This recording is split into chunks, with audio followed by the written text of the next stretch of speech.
Star Wars has no shortage of iconic villains, but none loom larger than Emperor Palpatine, the cackling Sith Lord who pulled the galaxy's strings from the shadows, who orchestrated the fall of the Republic, and who returned decades later with the most controversial line in modern cinema. He is the ultimate puppet master, the embodiment of corruption and ambition. But here's the real question: do we actually need more of him? Because let's be honest, Palpatine has already had more screen time than most villains ever dream of.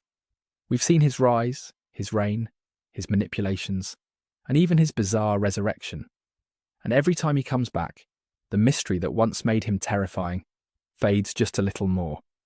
He risks becoming less of an unstoppable force and more of a recurring guest star who never knows when to leave the stage. At the same time, the temptation is obvious. Palpatine is a brand name, a guaranteed attention grabber. Disney knows that slapping his face on a poster will spark debate, headlines, and curiosity. But curiosity isn't the same as demand. Just because people will talk about a Palpatine show doesn't mean they'll watch it. And if the story doesn't justify itself, the backlash will hit harder than the hype. And that's the problem. Star Wars is at a crossroads where fans want bold, fresh ideas, but the studio keeps falling back on legacy. Sometimes it works, sometimes it doesn't, but the cracks are showing. A Palpatine show could either deepen the saga or expose just how creatively bankrupt the strategy has become. It all depends on how far they're willing to push. The irony is that Palpatine could actually carry a great story. A political thriller about his rise, a horror tale about his experiments, a psychological drama about his manipulation of Vader. The potential is there, but it requires risk, and risk is the one thing Disney has been reluctant to embrace. Safe Palpatine is boring Palpatine, and nobody asked for that. In this video, we're going to explore whether the galaxy really needs a Palpatine show, what it would even look like if it happened, and why sometimes the best way to honour a villain's legacy is to finally let them stay dead. We watched him manipulate the Republic in the prequels, we watched him dominate the galaxy in the originals, and we even watched him somehow return in the sequels with a line that might go down as the most infamous in the franchise. Somehow, Palpatine returned. The man has had more screen time than almost any villain in cinematic history, so does he really need more? Part of Palpatine's appeal is his mystery. In the original trilogy, he's just the Emperor, a shadowy figure pulling strings from the throne. That ambiguity gave him weight because we didn't need to know his childhood or his family tree. He just existed as the embodiment of evil. Every time Star Wars has explained more about him, the aura of mystery has chipped away. Do we really want to see a show about little Sheev practicing speeches in front of a mirror? The prequels already pulled back the curtain. We saw how he engineered the Clone Wars, how he seduced Anakin, and how he dismantled democracy step by step. That story has been told, and it was told well. If you dive further back into his youth, you risk turning the ultimate manipulator into a tragic backstory, which is something not every villain needs. Darth Vader benefited from depth. Palpatine thrived on being unreadable. Even the expanded universe has played with this. Books like Darth Plagueis explored how Palpatine rose from apprentice to master, revealing his ambitions and cruelty from the beginning. The canon comics showed his experiments with immortality, his obsession with Sith artifacts, and his twisted control over Vader. These stories already exist, and while they add detail, they also risk over-explaining. The more you know about him, the less scary he becomes. And then there's the issue of diminishing returns. Every time Star Wars resurrects Palpatine, literally or figuratively, it weakens the significance of his defeats. Return of the Jedi was supposed to be the end of his reign, but then the rise of Skywalker brought him back, only for him to be defeated again.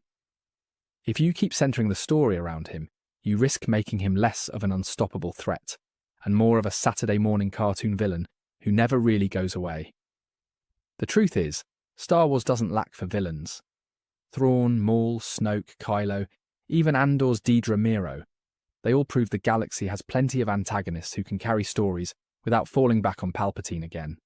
Focusing on Sheev risks stalling the franchise in a loop where it can't move beyond the Emperor's shadow. If you want Star Wars to grow, you eventually have to let the old Sith Lord stay dead. That's not to say a Palpatine show couldn't work. If it leaned into the horror of his experiments, or the political intrigue of his rise, it might carve out something interesting.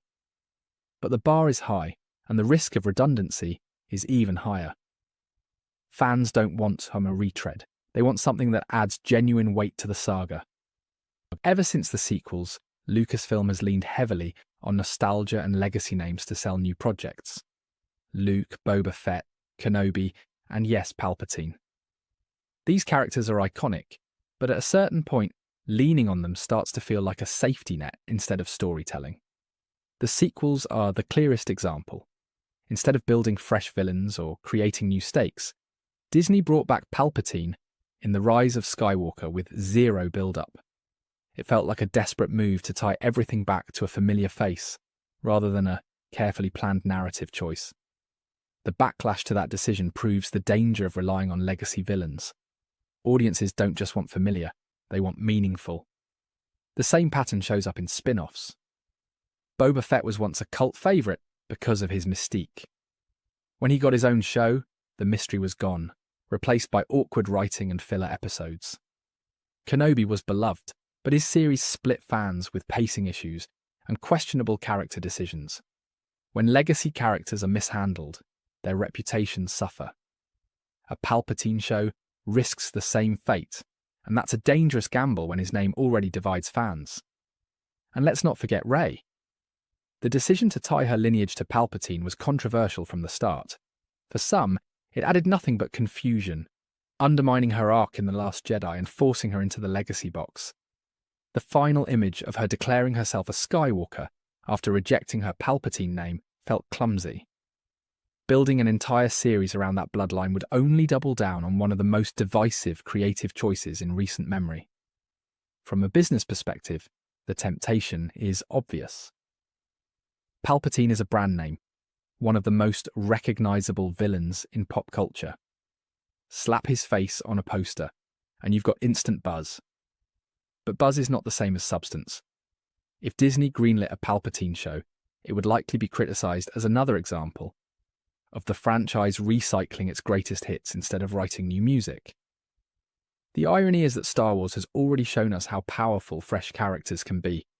Din Djarin and Grogu became cultural icons without any ties to Palpatine or Skywalker. Cassian Andor carried an entire series on his shoulders, and fans praised it as some of the best Star Wars in years. These projects worked because they didn't lean on nostalgia, they built their own legacy.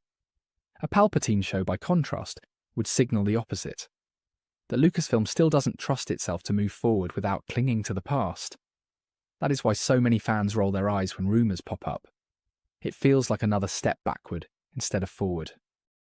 But to succeed, it would have to embrace what makes Palpatine unique, rather than trying to make him sympathetic or relatable. Palpatine is not Vader. He doesn't need redemption. He is pure ambition, pure corruption, pure evil. A show that leaned into that unapologetically might be worth watching. Imagine a political thriller that charts his rise in the Republic. Not just the broad strokes we saw in the prequels, but the day-to-day manipulations, the subtle deals, the assassinations and betrayals that put him in position. House of Cards meets the Galactic Senate. That could reframe him not as a cackling villain, but as the ultimate political operator. Terrifying because he is believable. Or go darker. A horror-style series focused on his experiments with immortality. Picture episodes on Exegol, with Sith cultists, twisted rituals, and failed clones. Show the grotesque lengths he went to in order to cheat death. That would not only tie into the sequels, it would expand on them, giving weight to ideas that were rushed and poorly explained in The Rise of Skywalker. Fans might not love the sequels, but they would at least respect the attempt to make them richer. Another angle would be a mentor relationship with Vader. We've seen glimpses in comics of Palpatine testing him, torturing him, and manipulating him even after his fall. A show could dive into that toxic dynamic, revealing how Palpatine shaped Vader into the blunt weapon of the Empire. This wouldn't be redemption, it would be psychological warfare between two broken Sith Lords. The key is tone. A Palpatine show can't be safe, can't be family-friendly fluff. It would need to be dark, uncomfortable, and uncompromising. Otherwise it risks turning the most feared villain in Star Wars into another watered-down product. The audience would have to feel like they're watching something forbidden, something Star Wars usually avoids. That's the only way it would justify its existence. And yet that's the problem. Does Disney have the courage to go that dark? This is the same studio that cut away from Anakin's slaughter of children. The same studio that softened Boba Fett into a kind of desert mayor. The odds of them taking Palpatine into R-rated horror territory are slim, and without that edge, the project would fall flat. So the third angle is a paradox. The only way a Palpatine show could work is if it leans into the very darkness that makes him divisive. But the odds of Disney going that far are low, which means the most likely outcome is another watered-down retread, one that adds nothing new and leaves fans more frustrated than before. At the end of the day, the question isn't just whether we need a Palpatine show, it's whether Lucasfilm even knows how to make one worth watching. And if the answer is no, then maybe, just maybe, it's finally time to let Sheev Palpatine rest. Thank you for watching. Be sure to like, subscribe, and hit that share button. My main channel is Critical Analysis Hub, where I post Star Wars content about the movies. My secondary channel is Critical Analysis Hub Plus, where I focus on the shows of Star Wars. And my third channel is Critical Analysis Hub XP, where I post comic books. Be sure to take a moment and check them out. Thanks, and may the Force be with you.